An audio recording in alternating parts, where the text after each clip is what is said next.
The elections for the country's lowest administrative unit were finally held today. The last LC1 elections were held in 2001. Voters lined up behind their candidate of choice, a matter which raised questions on democracy and transparency in the days before the poll. Henry Muguzi, the Executive Director, Alliance for Campaign Finance Monitoring, says there is evidence that candidates have spent excessive amounts of money. We have seen them spending lots of money, hiring very powerful sound systems, which are mounted on trucks. We've seen them hiring kadodi dancers. We've seen them providing food, drinks, booze, spending a lot. And the question is, how are they going to recoup this money? In a bid to create proportionate spending, Muguzi says there are plans to front an amendment to the Parliamentary Elections Act to monitor lavish spending during campaigns and nullify the candidature of those found culpable.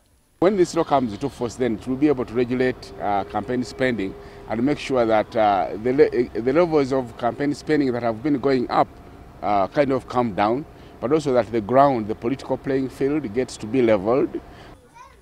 According to domestic observers, one of the cardinal principles of democracy is voting by secret ballot. But according to President Museveni's address on Sunday ahead of the LC1 election, the government opted for lining up since secret ballot had become costly. We are to do this because of cost.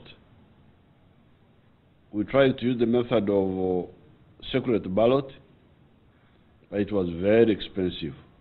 But the observers say they had provided ideas on how to go about the election and that the Electoral Commission needs to go back to the drawing board. We suggested that we get simple full scraps of paper, cut them into pieces, give them to the people, they write the names of the individuals and put in the ballot box, and at the end of the day count it. But I think they rejected. But that's a very, very simple thing and very cheap. So we could have afforded ballots and made a secret ballot still. We could still be able to do it and do it successfully. And if we did it successfully, it will make it easier to even handle the next major big elections. If the lavish spending during campaigns is not checked, then the quest to vote for leaders who will provide security and resolve disputes in communities will likely water down their credibility. Andrew Anitwe, NTV, Kampala.